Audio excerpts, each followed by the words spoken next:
If you clicked on this video, chances are that you either want to learn Ableton or that you already know Ableton but you want to update or upgrade your skills. So you are in the right place because that's exactly what we are going to be doing today. I'm Paco, welcome to this video. You're welcome to subscribe to my channel, and what we are going to be doing today is to learn Ableton from the very basics. I've been using Ableton for the better part of the last 10 years. I've been spending my full days on Ableton, so I know very well my way around, and I want to share that knowledge with you today so you can take your ideas from your head to the speakers. So let's get started and let's get on with it. When you open Ableton, you're going to be presented with this interface, and the first thing you're going to want to do is to press Command. You can see here what I'm pressing in the bottom left corner. So again, you're going to want to press Command, you'll go into settings. You can also press live and then press settings. It will take you to the same place. And now you want to set up your audio. So in my case, I have a Mini Fuse 4, but you just select your audio interface. And if you don't have an audio interface, you just select your speakers. Right, so once you have that set, we're going to want to go here and set up the sample rate. The normal typical thing to use is 48,000 or 4110, 44,100. Either one of those is fine. I'm going to set it to 48,000 because it's what I always have. And now you're going to want to set your latency. So that's going to depend on your machine. I have a M1 Pro from a few years ago, and I found that with 128 samples, I rarely push it to the limit. But if you have an older machine, or you have a machine that is just not very powerful and you feel like it's glitching, you're going to want to increase your sample size. So the more sample size you have, the more latency you're going to have, but also it's going to be easier on the machine. If you want to customize a little bit how it looks, you can set it up to light or to dark. I like to have it on follow the system because in the night it's going to be dark and in the mornings it's going to be light. So I just like that.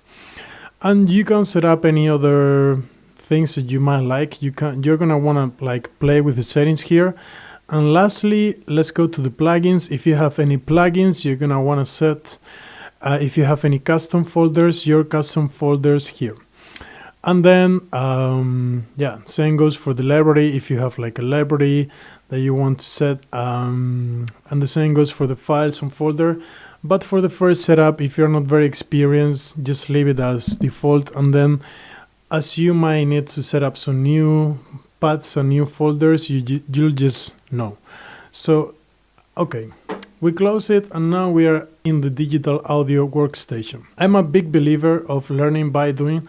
So what I'm gonna do is just to come up with a track, and we're gonna do it step by step, very slowly, very easy to understand. So Ableton has two main views. One is called Ideas View, which is the one you see now, and the other one is called Arrangement View. You go to the Arrangement View by pressing Tab or by pressing this button here, and then you can switch between the views.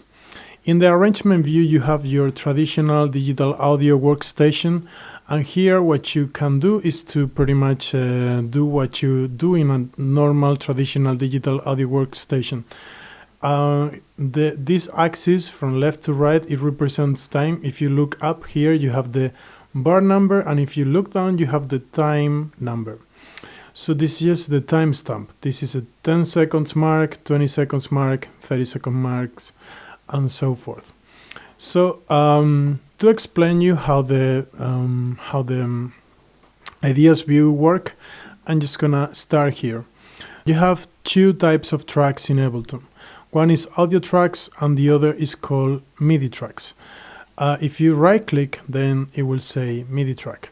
There's a third type that is called return track. These are to edit audio in batches, but we will go through that in future videos.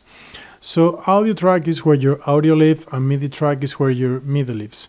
The main difference between Arrangement View and Ideas View is that in the Arrangement View, the tracks are shown horizontally, and in the Ideas View, the tracks are shown vertically. If you don't know what any of these buttons do, that's fine, but if you want to know just by hovering on them, you can go into View and then activate Info, and then you will have this panel right here, which is gonna show you what every single setting does. Is super useful, especially as a beginner. So again, in the MIDI track, that's where your MIDI lives. In the audio track, that's where your audio lives, right? That's pretty straightforward. And difference between audio and MIDI is that audio is just what you record. You need to record it with a microphone, that's audio. My voice now goes into this microphone, and then it goes into the audio interface, and then to you, that's audio. And MIDI is data that you input on your computer to play virtual instruments. So every MIDI track is going to have a virtual instrument attached to it. So if I have a bunch of things by default, but if I delete everything, you're going to see something like this. And if I go into here, into the left pane, you're going to see instruments. And here we can choose any instrument. We can, for example, choose drift.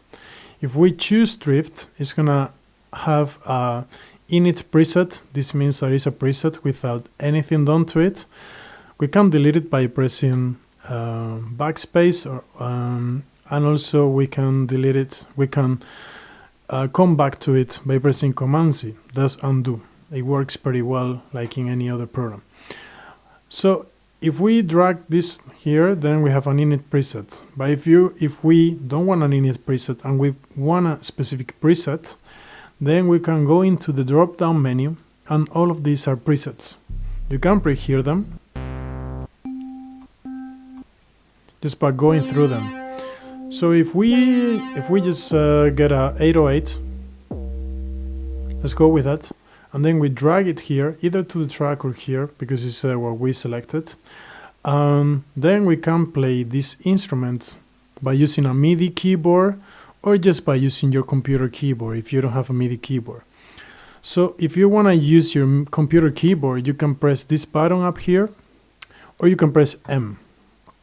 If you press M and this button is orange, as you see, then you can use it as a MIDI keyboard, and you can change octaves using Z and X. So if I press Z, I go one octave down. And if I press X, I go one octave up.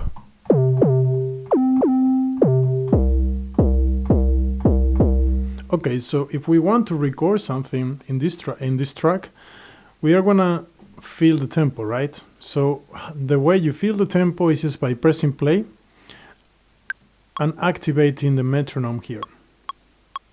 So that's how you set up the metronome, just by pressing this.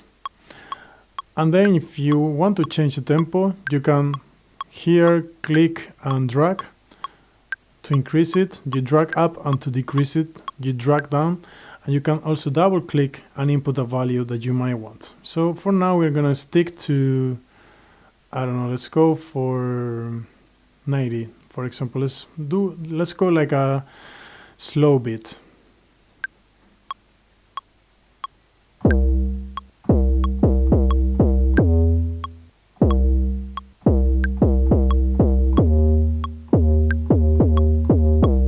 So we can record that, right? If we want to record that into the ideas view, we just press any of these circles. If you don't see a circle, it's because you didn't arm the track. And you arm the track by pressing this small red button. So the track is armed, now I can press a circle. So I'm going to press it, I will get one bar, and then I can record something. 3, 4.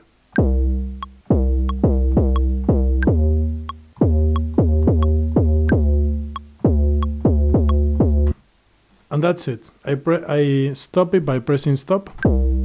And now I want to see what I recorded, right? So I can double click it, and now I can see here all the MIDI data that I inputted. So you see that I have as a cursor a little pen. That means that we are on drawing mode. So if I press whatever, then it will draw the MIDI notes. If you don't want that, then you can press B, and then you will go out of drawing mode. You can also right click and then select drawing mode. Yeah, draw mode. So here you see the B. Okay, so Let's get out for now. And if you see, my tempo is not great, right? I wasn't great with tempo. I'm not great with tempo. So if I want to quantize it, I can either click and select quantize right there, and now it's going to be quantize. You can also do the same by pressing Command U, and it will also quantize your notes. So let's hear it in case it didn't quantize as we want to. So this one is not as I wanted, so I can drag it here.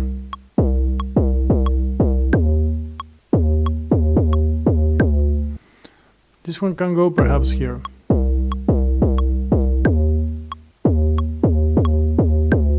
So what happened is that it quantized the notes with too narrow of a grid. By default, Ableton is gonna quantize the notes to the measure of the grid. If you see the vertical lines, that's a grid, right? So, and you can change that by going here. Let's set it up to 1/16, or you can also press Command Q to make it bigger. If you see, when I press Command Q, it goes to 1/8. Command Q again, it goes to 1/4. And if I press Command and 1, then it will go to 1/8 back and then to 1/16, and this is what I want. So now if I want to quantize it with 1/16, I can select all of them and press Command U. So now if you see, it kind of quantized it a little bit better to what I wanted to do. That one didn't catch it. Okay, so now it's kind of to my liking. If we want to edit the sound, we can press Shift and Tab, and then here we can edit the preset.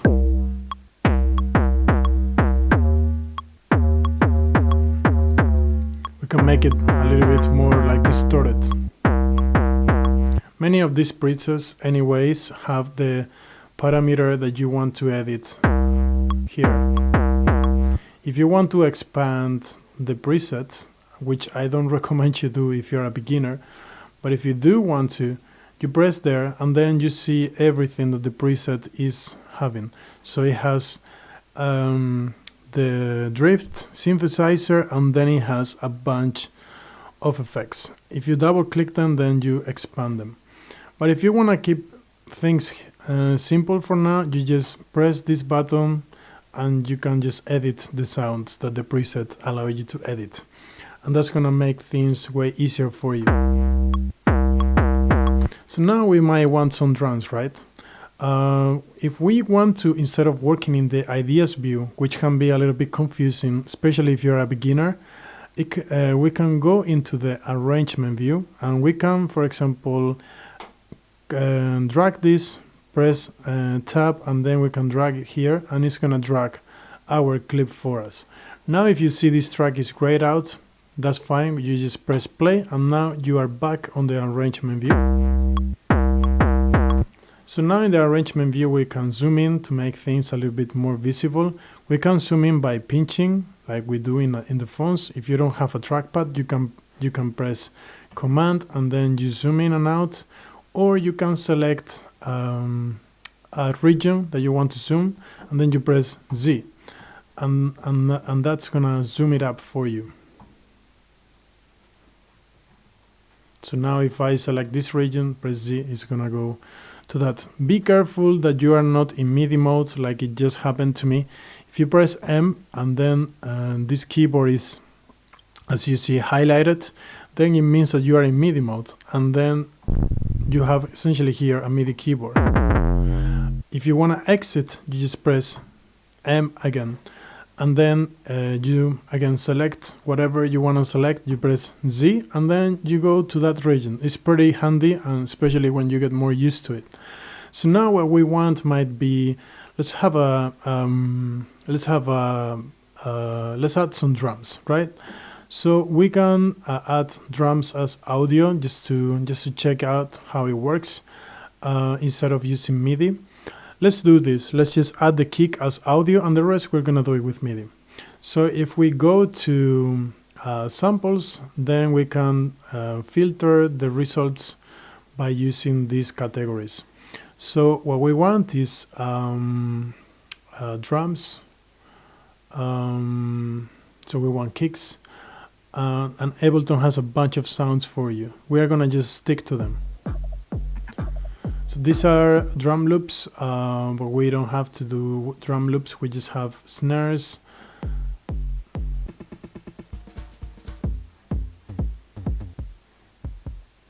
So if you find a loop that you actually like, you can actually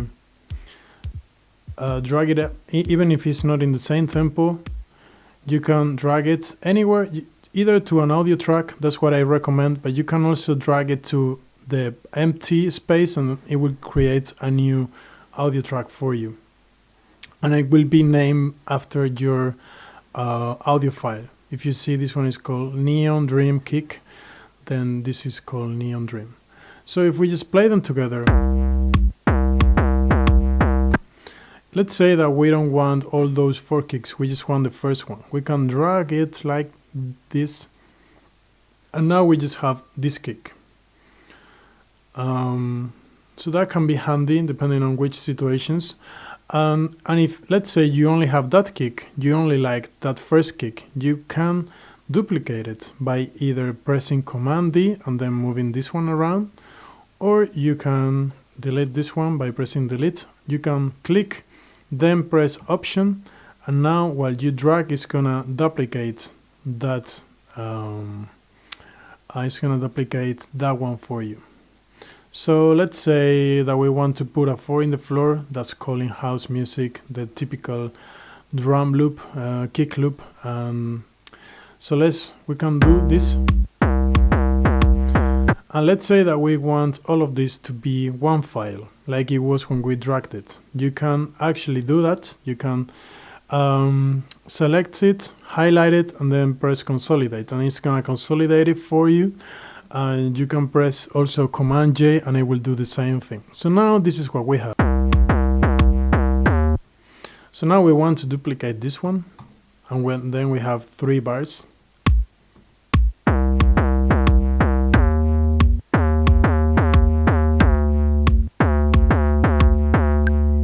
And now it's gonna keep playing. If you want it to loop, you can select the whole area and press Command L, and that's gonna create the region for you and loop it.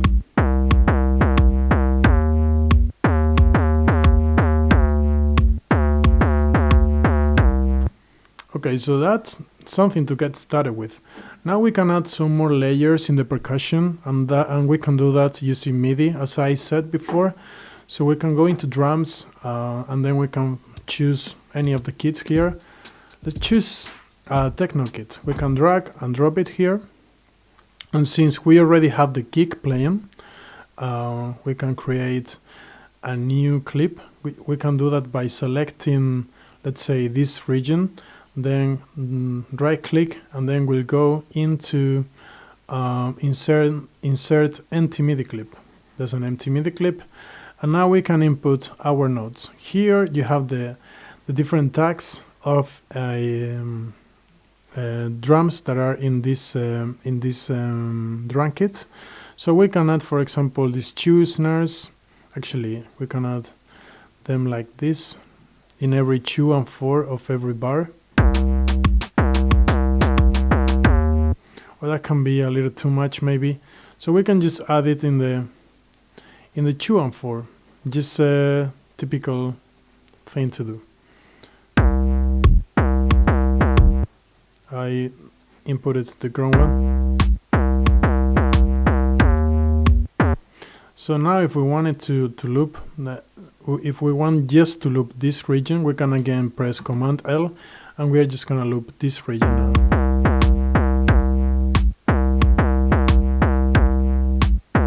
This can make for a nice intro actually. So now we can add some more layers, we can add some hi-hats. So we are gonna do that. We can add them kind of, oh, this is a kick, man, what's with the kicks? We can add just kind of randomly some hats. If you see that it sounds a little bit robotic, that's because it does. But something we can do is to select all the hi-hats. We can do that by pressing the black key here. We can press, if we press here at the very beginning, we'll select every single hat that belongs to that note. And now we can go here and we can say something that we can do something that's called randomize, and that's gonna make it sound a little bit more human. If we want to make it even more human, we can click here in Humanize. We can here in the clip inspector we have many drop-down menus, and in this one that's called pitch and time, we can select Humanize. And then it's gonna move them, shut them around a little bit just to make it more human. Because humans, when we play, is not as quantized as a machine can do it, right? So this one sounds maybe a little too low, and we can edit the velocity here. Think of the velocity on the velocity here as how hard you press a hat. Like if you were playing the drums and you press it, you hit it like very hard, then it will be a lot of velocity, and if you hit it more softly, then it will be lower velocity. So changing velocities and not having every hi-hat in the same velocity is gonna make it sound more human.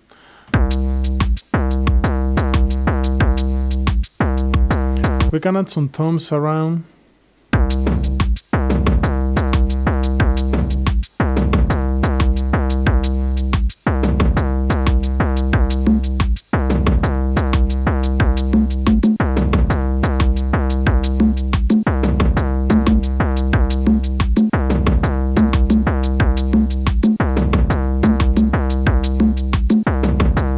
Okay, so if we like the drum loop and we want to duplicate it to go all along this loop, we can select it, open the loop like I did, just open it like this, make it longer, and then we can press Command D, and then it's gonna fit.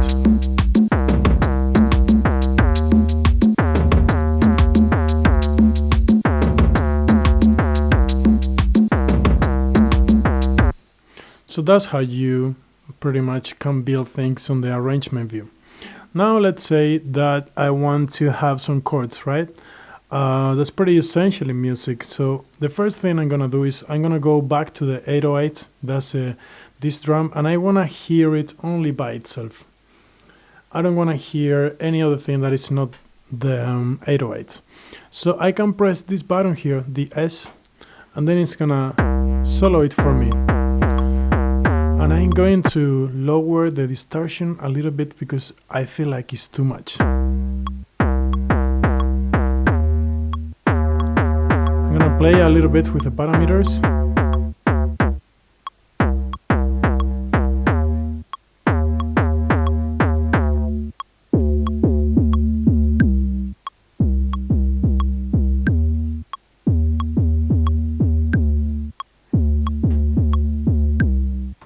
Okay, so now I can add some chords. I made some space for them. We can even make some more space with the mixer. If you press this button here, it's gonna open the mixer for you. And now you can mix, you can lower the volumes, you can put them higher or lower by using this arrow.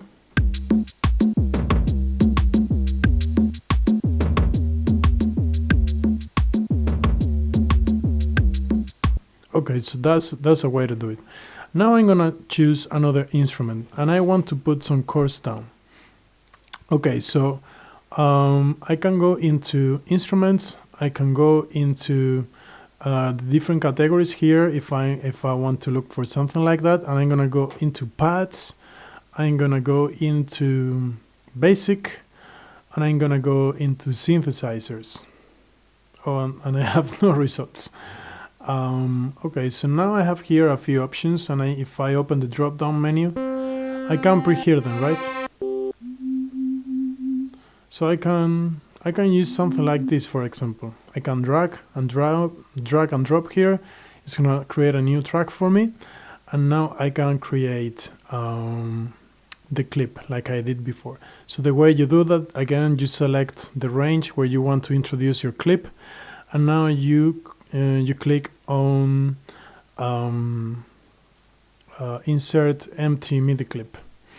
Okay, so now I know that I am playing on C minor, and that's because I know a little bit of music theory. But if you don't know, you can go up here and then you press this button right here, and that's gonna take you into scale mode. Now if you see all the purple buttons, I'm gonna zoom in a little bit. If you want to zoom in horizontally, you press Command, and if you want to zoom in vertically, you press Option. So now if you see, I have some notes that are not falling into the purple stuff, and that's because they are not in the scale.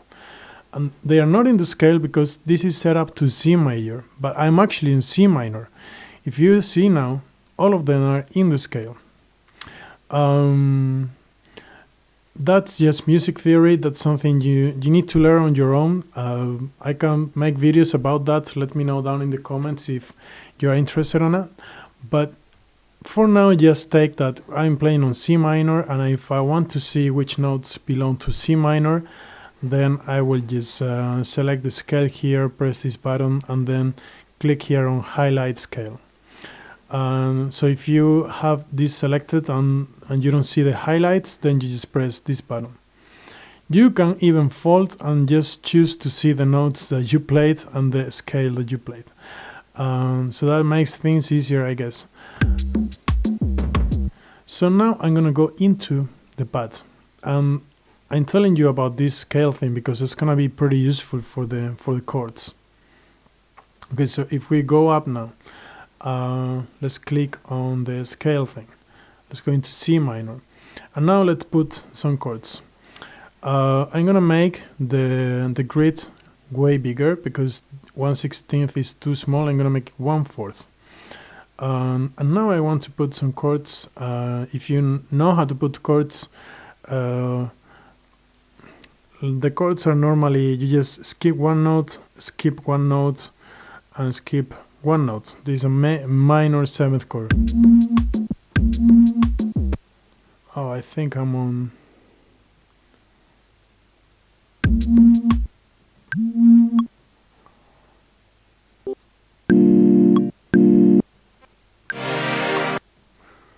Okay, so I just changed the sound because the one I was on was in polyphonic. Okay, so this is C major 7th chord, C minor 7th chord. Now we can do some kind of progression like beam. You can actually pretty much do whatever you want, like this. Like, don't think even too much of it. Not even to put it on the purple ones, because you can even then fit it to scale. You can now click here, fit to scale, and it will first select everything, and then click on fit to scale, and it will fit the notes that are not in the scale to the scale for you. Of course, you shouldn't do it like this. You should be a little bit more intentional and know what chords you are inputting, but this is a way to do it, at least when you are starting. If you don't want to get too overwhelmed with music theory, learning Ableton, learning how everything works, you can just use these tricks. Okay, so if you see, this is like too much, right? Like, there are too many notes, too many things going on, so I'm just gonna have 2 chords. I'm gonna exit drawing mode, then delete this. I'm gonna delete all these notes.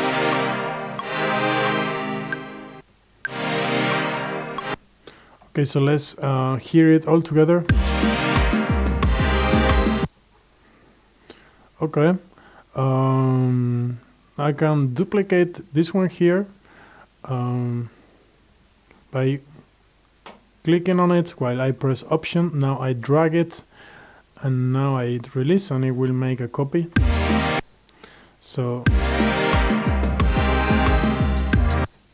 I can maybe spice this up a little bit. Let's put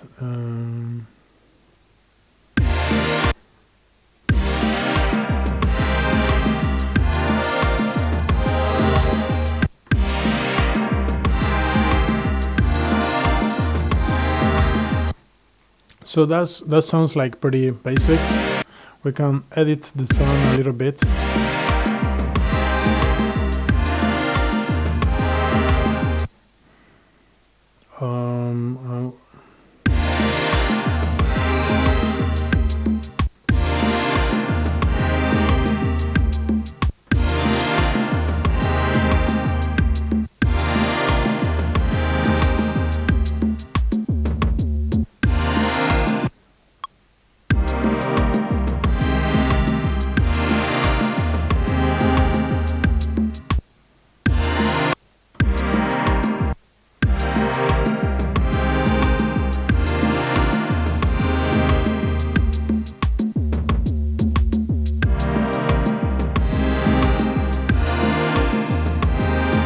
So let's say we want to consolidate all of this together. We can select them both, press Command J, and then they will go together.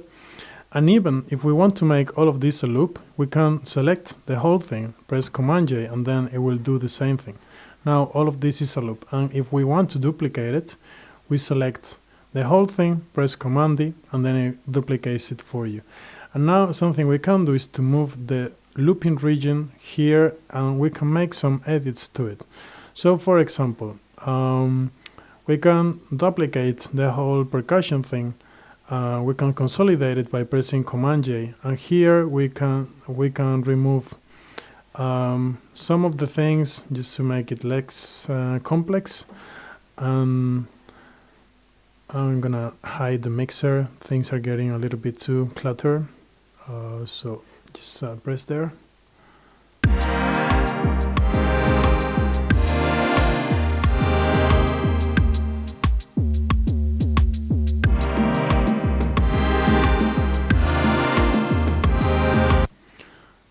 So now here, for example, in this chord progression, we can keep things a little bit more dynamic by adding more notes. So we can do that. Again, we need to make this thing, it was 1/4, right? So then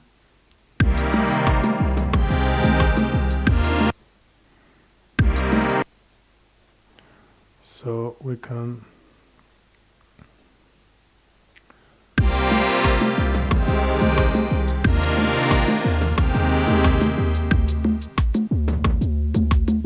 and that's the way we can progress in our track.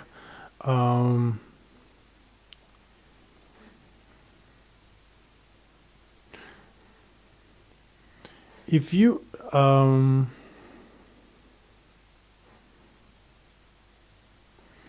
want to try out some ideas and you don't know very well where to go from there, you can always insert some clips from like so many different samples there are.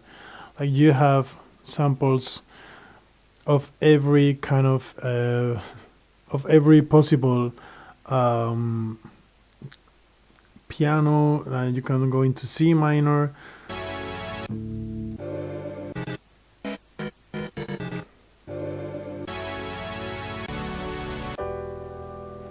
or even just C minor. So you can, for example, insert this clip here and delete the one we had, and then you can.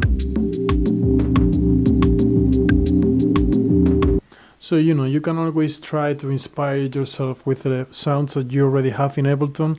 There are so many of them, so don't buy new things until you know your way around Ableton super well, because there are just too much included in Ableton itself. I think this can be enough for you to get started with Ableton. So if you have any questions, please just shoot in the comments. Thank you very much for watching. I really hope this video has any value for you. Let me know down in the comments if you want to keep watching videos like this. And if you do, please subscribe to my channel. Thank you very much for watching, and see you in the next one. Bye.